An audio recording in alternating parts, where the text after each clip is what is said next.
Assalamualaikum warahmatullahi wabarakatuh.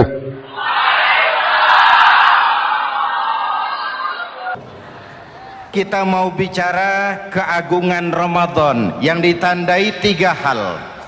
Pertama, Ramadan dipilih oleh Allah menjadi bulan tempat di mana pertama kali diturunkan Al-Quranul Karim, kitab suci kita, imam kita, pedoman utama dalam melaksanakan berbagai kegiatan hidup.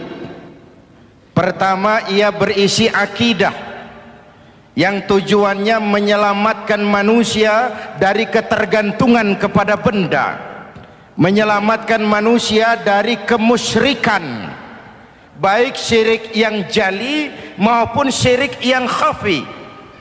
Syirik jali itu syirik terang-terangan, nyata-nyata menyembah berhala, nyata-nyata meyakini Tuhan lebih dari satu. Kalau gitu insya Allah kita aman. Tapi ada syirik khafi, syirik yang tersembunyi, menjadikan yang selain Allah sebagai tujuan akhir dari seluruh kegiatan hidup. Itu syirik khafi. Saya sejak pakai cincin ini rezeki lancar. Cincin. Saya sejak pakai gesper ini, jangan anak gadis, nenek-nenek ngelihat saya lemes. Gesper. Ini sejak ada perkutut di rumah ini, bisnis bagus. Perkutut. Kalau komputer lebih kita kagumi dari Allah, itulah berhala kita. Kalau pangkat lebih kita utamakan dari Allah, itulah berhala kita. Kalau ilmu lebih kita kagumi daripada Allah, itulah berhala kita. Quran membebaskan manusia dari ketergantungan kepada benda, membersihkan keyakinan, meluruskan tauhid dengan konsep akidah. Lalu sisi yang kedua, syariat untuk mengatur kehidupan sesama manusia. Selama ini kalau mendengar syariat, yang terbayang oleh kita kan yang serem-serem, dan memang diopinikan sedemikian rupa. Padahal watak syariat itu pertama, al-musawat bainan nas fi takalifil ahkam. Ini watak syariat Islam. Semua manusia sama dalam berhadapan dengan hukum Allah. Semua manusia sama. Bukankah ini yang kita perjuangkan dengan tuntutan keadilan? Supaya di Republik ini jangan ada warga negara kelas 1. Supaya di Republik ini jangan ada yang kebal hukum. Supaya di Republik ini hukum jangan seperti pisau, tajam ke bawah tapi tumpul ke atas.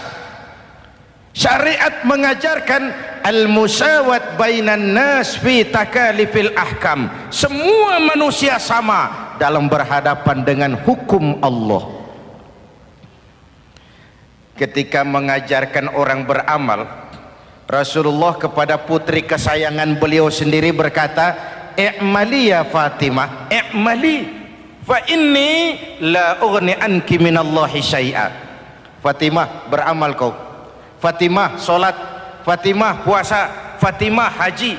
Kalau kau tidak beramal, aku ayahmu Rasulullah tidak akan sanggup membelamu di akhirat nanti.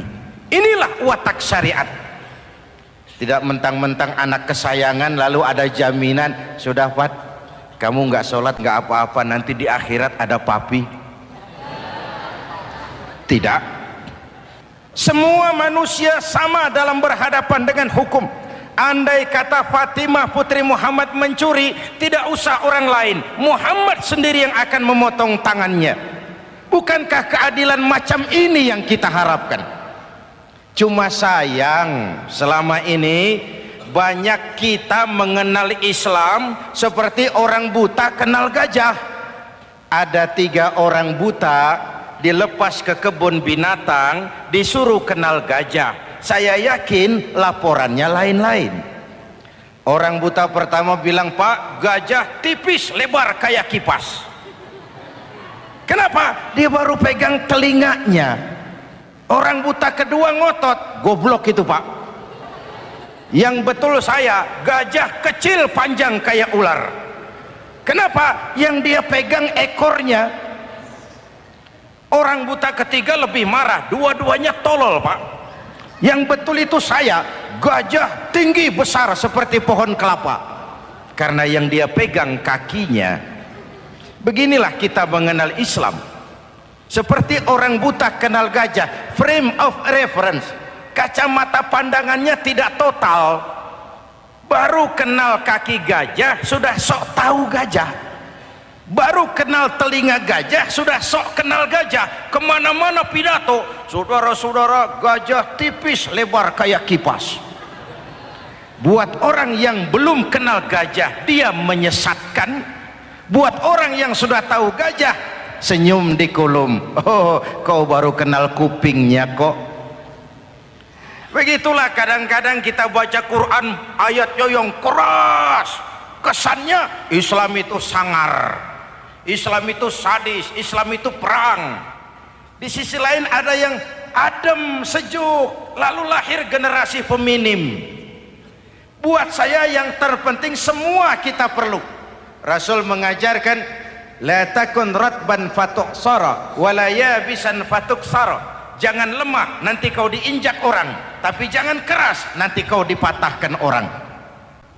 Hadirin yang saya hormati, lalu syariat juga punya at-tadrij fit tasri, tahapan dalam melaksanakan syariat. Oleh karena itu Ramadan yang keagungannya ditandai dengan turunnya Al-Quran harus jadi momentum kembalinya kita kepada Al-Quran. Quran itu imam, kita ini makmum. Saya mau tanya, imam ikut makmum apa makmum ikut imam? Makmum ikut imam apa imam ikut makmum? Makmum ikut imam. Kalau Quran imam dan kita makmum, kita ikut Quran, jangan Quran diminta ikut kita. Imam ruku, kita ruku. Imam sujud, kita sujud. Imam i'tidal, kita i'tidal. Ke barat kata Quran, ke barat kita berangkat. Ke timur kata Quran, ke timur kita menuju. Halal kata Quran, ambil. Haram menurut Quran, tinggalkan. Kalau dia imam dan kita adalah makmum, mari berimam kepada Al-Quranul Karim. Yang kedua, keagungan Ramadan ditandai dengan perintah melaksanakan ibadah puasa. Para ulama menyebut puasa itu ibadah sirriyah, ibadah rahasia, ibadah abstrak, tidak ada unsur sugesti. Kalau kita sholat, orang lihat. Kita sedekah, orang tahu. Kita pergi haji, satu kampung nganter. Kita puasa, cuma kita dan Allah. Pura-pura sholat, ketahuan Pak. Pura-pura sedekah, nggak bisa dong apa yang disedekahin. Pura-pura haji, kemana perginya? Tapi pura-pura puasa, gampang.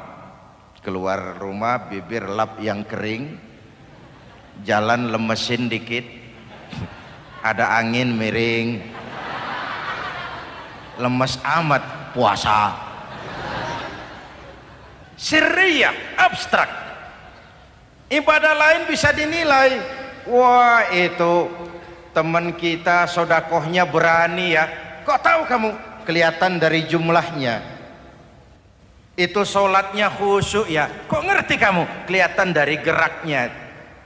Tetangga sebelah itu rasa-rasanya hajinya mabrur ya. Kok ngerti kamu? Kelihatan dari tingkah lakunya setelah pulang haji. Kalau yang sebelah lagi itu haji tomat. Di Mekah tobat sampai kampung kumat. Ibadah lain kelihatan bisa dinilai, tapi puasa tidak bisa dinilai. Belum pernah saya dengar orang bilang, teman kita puasanya mantap betul ya. Kok tahu kamu? Beludah terus. Nggak ada hubungannya. Oleh karena puasa ibadah sirri, ibadah abstrak, maka yang terbentuk dari ibadah ini pertama keikhlasan. Ini sikap hidup yang paling penting. Orang lain mau puji atau tidak bukan soal, orang lain mau dengar atau tidak bukan soal. Ini urusan saya dengan Allah. Dari ibadah sirri seperti ini terbentuk keikhlasan, dan itu penting. Penyakit yang namanya stres lalu menjadi stroke itu umumnya karena orang kehilangan keikhlasan. Tetangga sebelahnya beli TV, dia demam, panas dingin. Temannya naik jabatan, dia masuk rumah sakit. Temannya beli rumah, dia mati. Disiksa oleh perasaannya sendiri. Marilah hidup dengan ikhlas, beramal ikhlas.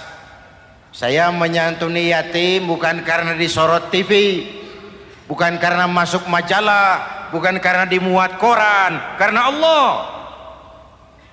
Berpakaian ikhlas. Saya berpakaian ini karena perintah Allah menutup aurat, bukan karena tuntutan Ramadan. Kalau cuma tuntutan Ramadan, Ramadan saja bagus busana muslim.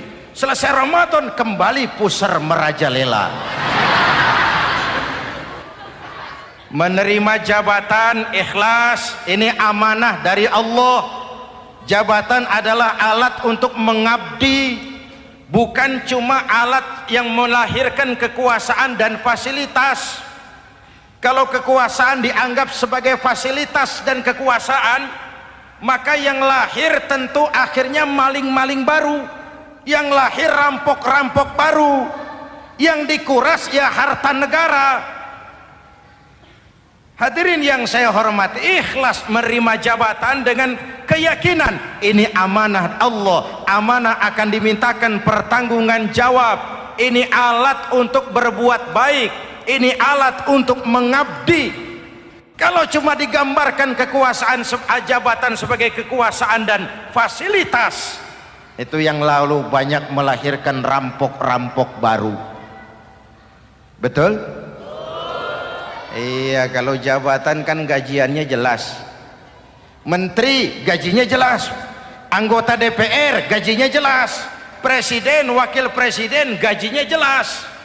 Tetapi ketika fasilitas dan kekuasaan banyak memberikan hasil, jangan heran lalu muncul penjarahan terhadap kekayaan-kekayaan yang justru merupakan milik rakyat. Ikhlas dalam menerima jabatan, ikhlas dalam berbuat, ikhlas dalam beramal. Lalu yang kedua, jujur. Tadi siang saudara sholat zuhur apa tidak? Sholat. Yang sholat? Ya enggak, ya enggak. Sebelum sholat zuhur kan saudara berwudu. Waktu berwudu kan saudara berkemur, memasukkan air ke mulut. Umpama waktu berkemur saudara korupsi, dikit saja airnya saudara minum, jangankan hansip, jangankan satpam, jangankan polisi, teman sebelah pun tidak tahu kalau waktu berkemur kita korupsi. Kenapa kita tidak mau melakukan itu? Ada rasa malu kepada Allah. Alangkah positifnya kalau ini diterjemahkan dalam kehidupan. Sekarang kan kita berpikirnya Allah ditekan. Kamu korupsi ya? Iya, Tuhan kan tahu. Biarin, Tuhan mah tahu, nggak ribut. Nggak ribut katanya. Tapi kalau orang, 3 orang saja tahu, geger kantor. Bayangin, Tuhan aja ditekan, Tuhan diintimidasi, apalagi orang lain. Lahir etika otonom, daya kontrol yang paling ampuh yang muncul dari dalam jiwa kita sendiri. Keikhlasan yang dibentuk oleh pelaksanaan ibadah puasa, kejujuran yang dibentuk oleh pelaksanaan ibadah puasa, lalu kesabaran.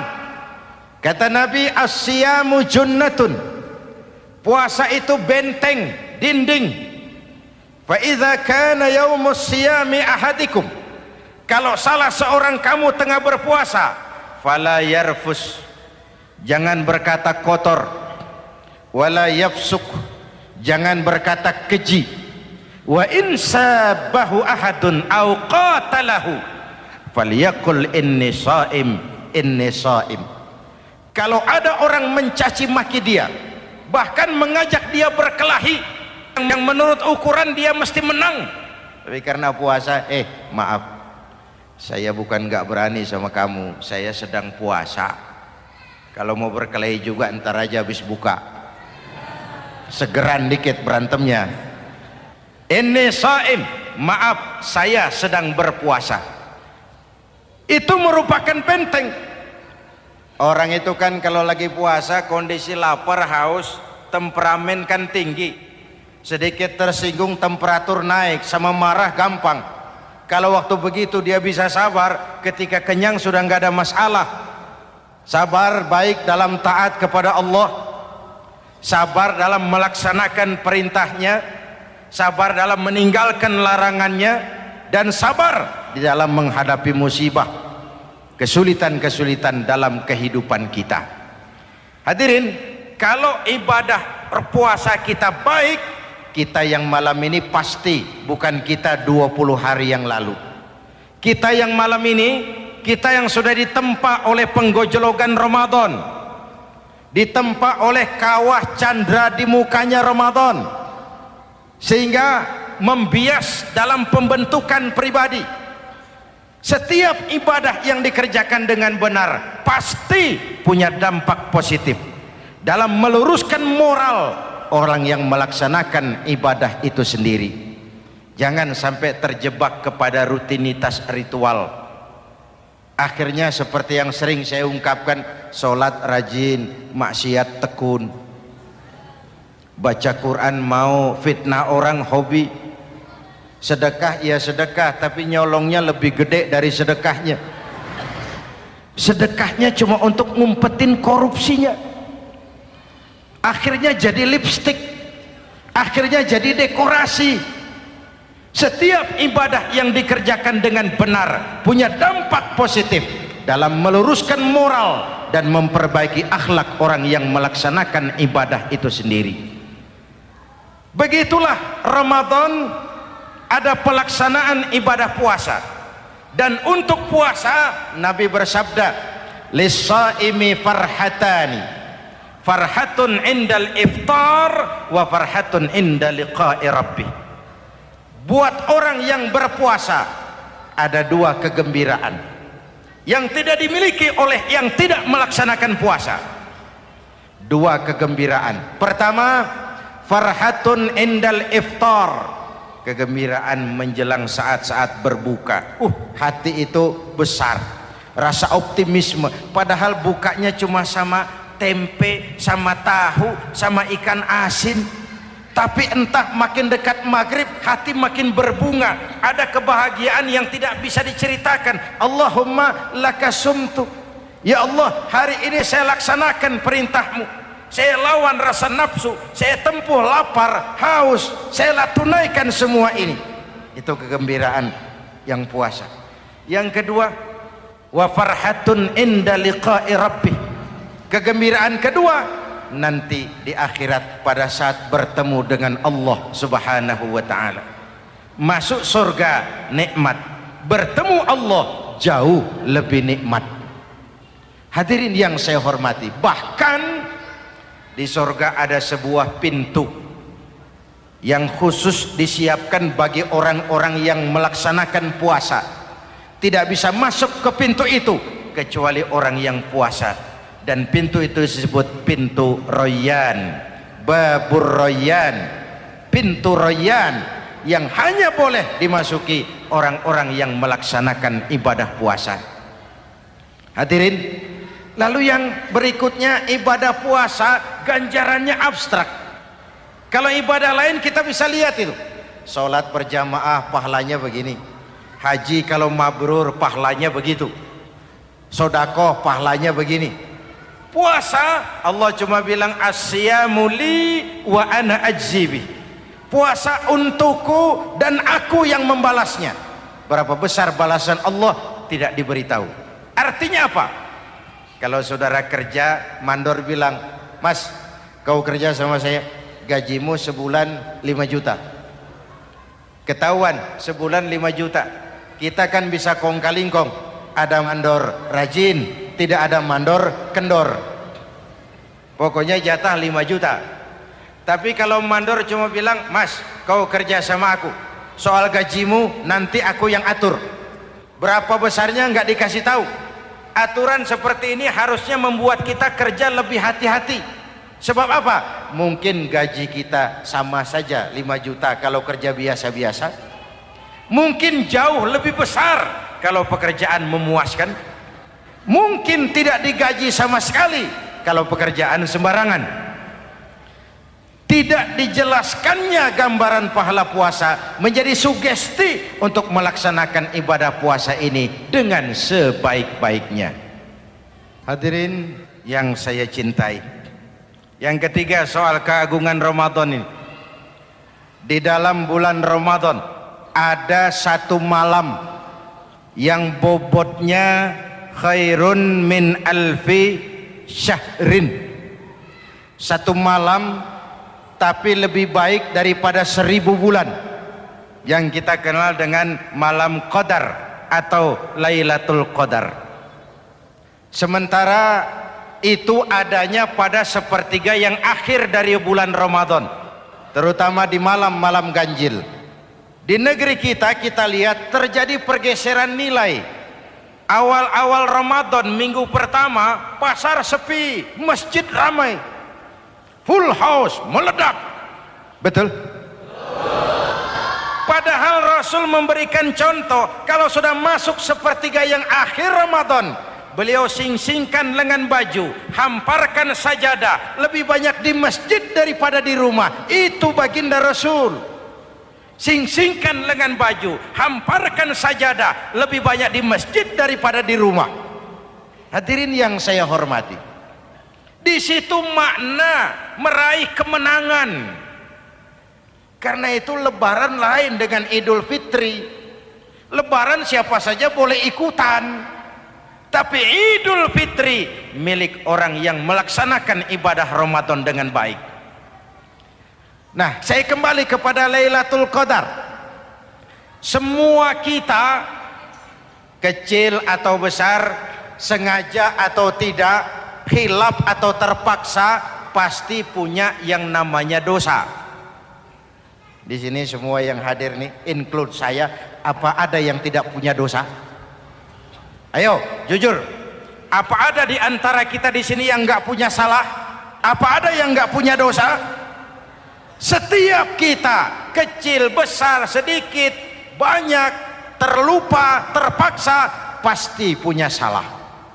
Sekarang kalau mau hitung dagang, kita diberi umur 65, 40 tahun penuh dosa, lalu taubat 25 tahun.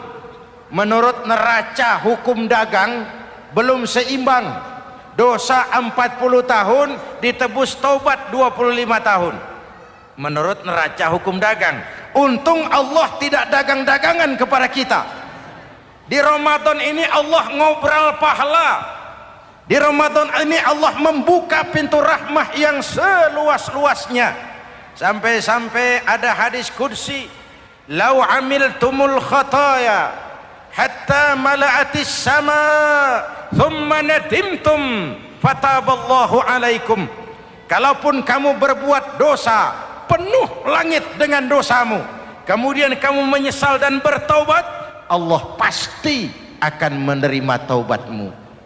Hadirin yang saya hormati, inilah momentum Ramadan, saat dimana kita melakukan pemutihan diri. Masih ingat cerita dalam kitab Durratun Nasihin? Saya ulang lagi cerita ini untuk sugesti. Ada buajingan tengik pernah membunuh 99 orang. Satu saat hidayah datang kepadanya, terniat ingin bertaubat. Dicarinya seorang ustadz, ketemu Ustadz kepala ngajar. Ustadz, ya, apa? Saya mau taubat, diterima apa tidak taubat saya? Emangnya dosa kamu apa? Saya pernah membunuh 99 orang Ustadz. Ustadznya melotot. Wih, banyak amat. Enggak segampang itu nyawa hak prerogatif Allah. Cuma Allah yang berhak ngambil. Membunuh tanpa alasan yang benar dosa besar. Dosamu kelewat banyak mas. Enggak bisa. Dia vonis lebih dulu kayak surga milik bapak moyangnya. Ini preman kita pikir ini Ustadz saya niat baik-baik kok ngomongnya nggak enak. Daripada 99 tanggung. Saya lempengin aja nih urusan dah. Dibabat lagi Ustadz. Tamat. Selesai. Pas. Cepet. Niat taubatnya masih terus. Dia mengembara sampai ketemu seorang ustadz yang bijak. Waalaikumsalam Ustadz. Assalam. Ada apa? Ustadz saya mau taubat, diterima apa enggak sih? Oh, sebelum mentari terbit dari sebelah barat, sebelum nafasmu sampai di tenggorokan, Allah akan menerima taubatmu. Boleh jadi dosamu besar, tapi ampunan Allah lebih besar dari dosamu. Begitu Ustaz. Iya. Cuman ngomong-ngomong dosamu apa sih? Ustaz saya sih tadinya cuma bunuh 99 orang. Terus ada Ustaz ngomongnya nggak enak. Jadi saya cukupin 100. Oh, taubatmu diterima asal benar-benar. Cuma begini saja, kampungmu kampung brengsek tuh, lingkunganmu nggak sehat. Kalau kau pulang ke sana lagi, niat taubatmu bisa lentur dan luntur. Kamu pindah saja, hijrah ke kampung lain yang lebih baik. Baik Ustadz, makasih. Wah, ngepak koper, pindah. Belum sampai ke kampung yang dituju, ajal datang merenggut nyawa. Ketika ruh keluar dari jasad, ini malaikat rahmah dengan malaikat azab rebutan. Kata malaikat rahmah, ini jatah saya. Orang ini sudah taubat, tempatnya di surga. Kata malaikat azab, nanti dulu. Taubat sih taubat, 100 bagaimana urusannya? Bertengkar. Akhirnya Allah mengutus malaikat Jibril, kau adili. Kata Jibril, ukur sajalah mana yang lebih dekat, kampung yang dituju atau kampung yang ditinggalkan.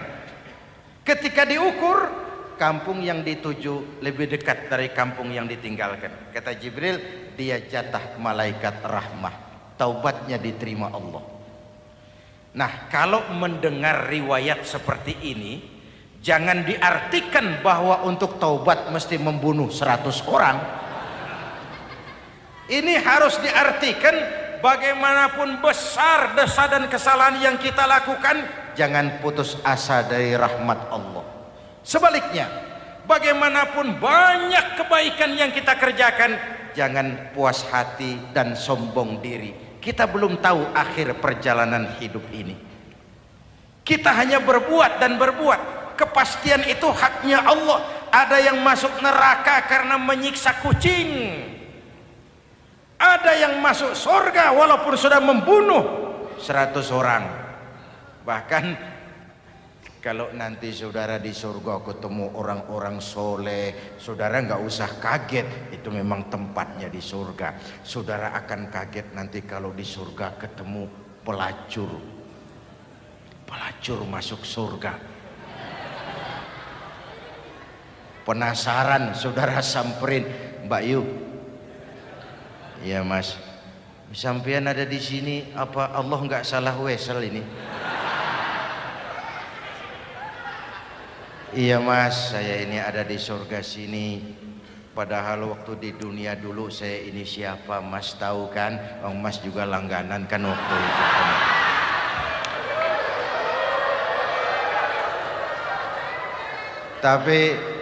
Terus terang saja Mas, waktu di dunia itu saya terpaksa betul. Sejak lahir saya sudah yatim piatu. Sejak kecil sudah yatim piatu. Ada tetangga saya muslim sedikit kaya, tapi pelitnya 17 setan. Akhirnya demi tuntutan perut saya merantau ke kota besar. Ada yang nolong, katanya kerjanya ringan, uangnya lumayan. Apa? Yaitu demi sesuap nasi saya lakoni. Satu malam saya lagi berangkat dagang, lewat masjid Baitul Ihsan, ada ceramah. Saya dengar dari jauh, ustadznya pidato, katanya Allah berpesan, "Lau amiltumul khataya hatta mala'atis sama, thumma nadimtum, fataballahu alaikum."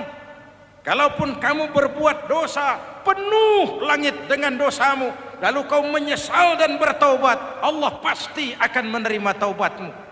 Mendengar hadis itu Mas, berlinang air mata saya. Terbayang dosa-dosa yang pernah saya lakukan.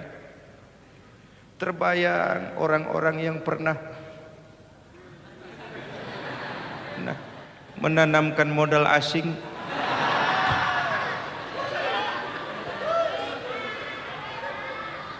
Dikala itu hidayah datang, saya niat taubat pulang kampung Mas, mudik.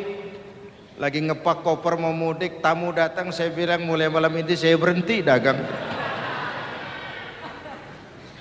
Taubat saya sebenar-benarnya, taubat saya diterima Allah, walaupun mampir dulu, transit dulu di tempat lain. Akhirnya saya sampai juga ke sini. Inilah Ramadan. Orang baik bukan orang yang tidak pernah salah, karena tidak ada orang yang tidak pernah salah. Orang baik kalau dia berbuat salah, dia segera sadar, dijadikannya sebagai pelajaran untuk tidak diulanginya lagi di masa yang akan datang. Maka Nabi berpesan, tuba liman syaghalahu aibuhu an uyubin nas. Beruntung benar orang yang kekurangan dirinya menyebabkan dia sibuk sampai tidak sempat mencari-cari kekurangan orang lain. Tapi celaka benar orang yang terlalu sibuk mencari-cari kekurangan orang lain sampai lupa dengan kekurangan dirinya sendiri. Hadirin, karena itu menurut Al-Imamul Ghazali, Lailatul Qadar itu malam istimewa. Adanya pada sepertiga yang akhir di malam-malam ganjil, 21, 23, 25, 27, 29. Tetapi yang ingin mendapatkan Lailatul Qadar harus berjaga-jaga sejak awal Ramadan.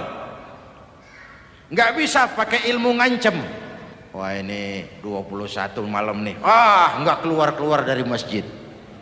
22 libur, 23 absen lagi. Nggak bisa seperti itu. Ingin mendapatkan Lailatul Qadar harus berjaga-jaga sejak awal Ramadan. 1000 bulan kira-kira 83 tahun.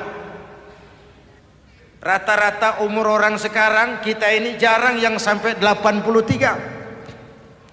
Jarang. Kalau menyontoh Rasul jatah kita 63. Hadirin yang saya hormati, sehingga dikatakan itulah fasilitas yang diberikan Allah kepada umat Muhammad ini. Walaupun umurnya relatif pendek, tapi amaliyahnya tidak kalah dengan umat zaman dulu. Benar, Nabi Nuh umurnya 950 tahun. Ibadah umatnya berarti panjang, tetapi mereka tidak ada Lailatul Qadarnya.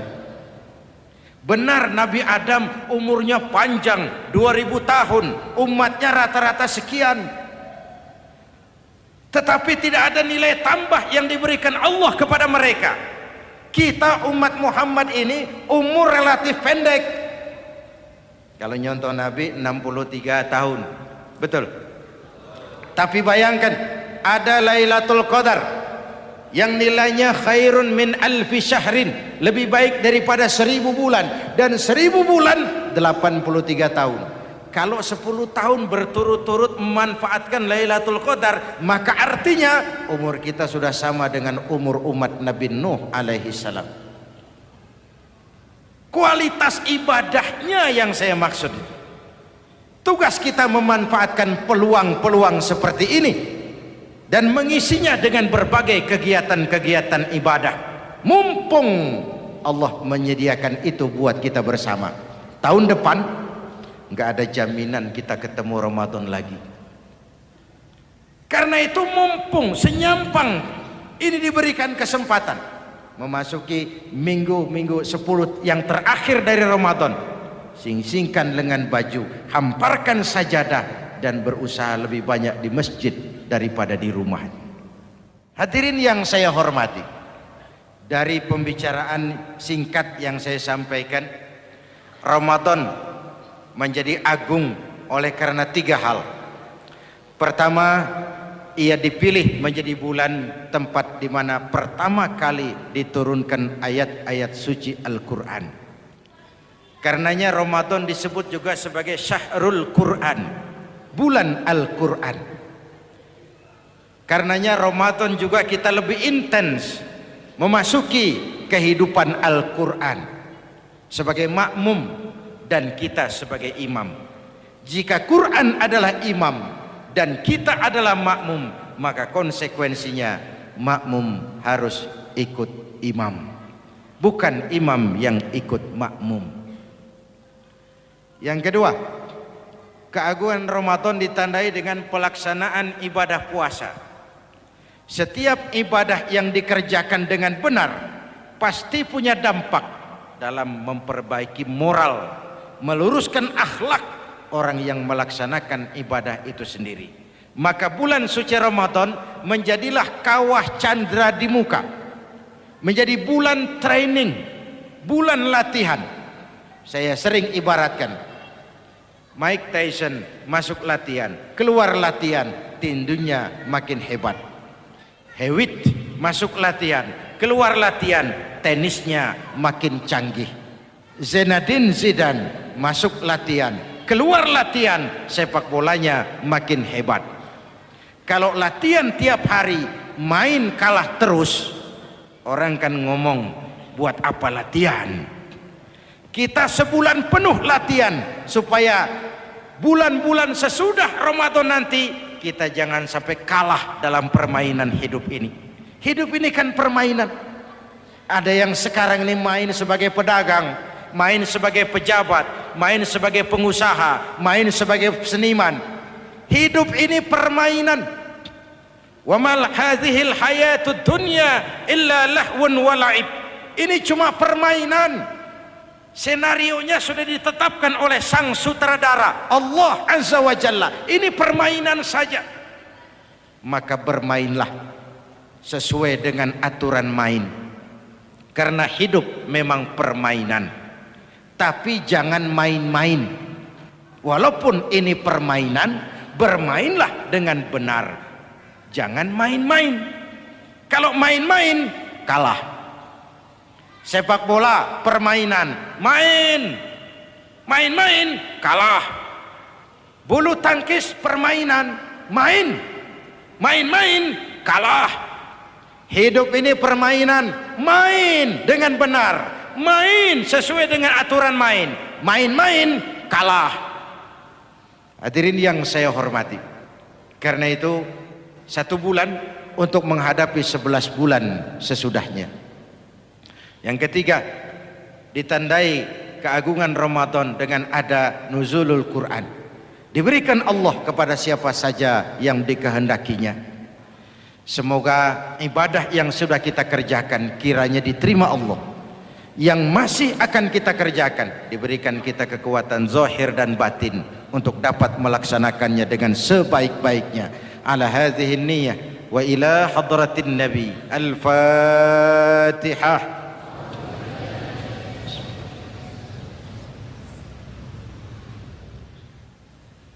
Bismillahirrahmanirrahim.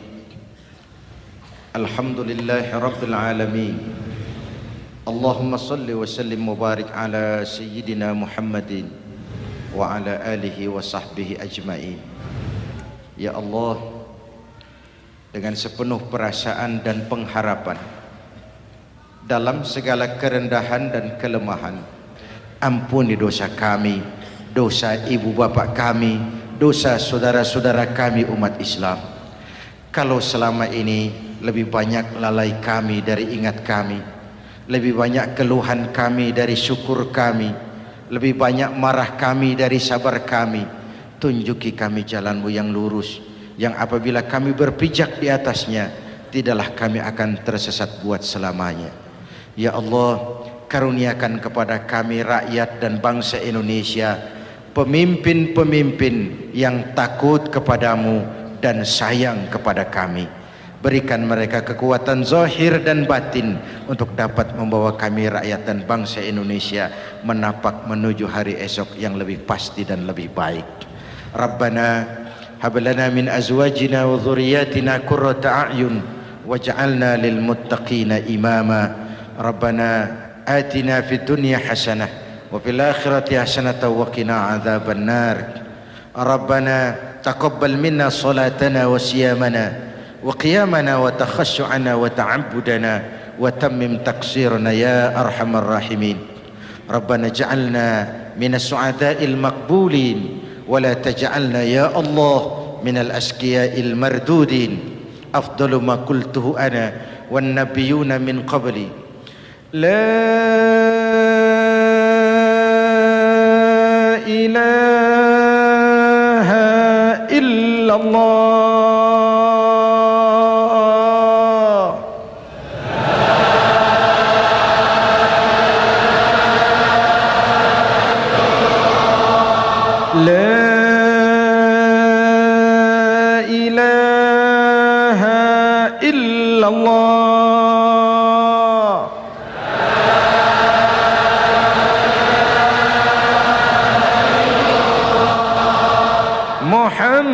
Muhammadur Rasulullah.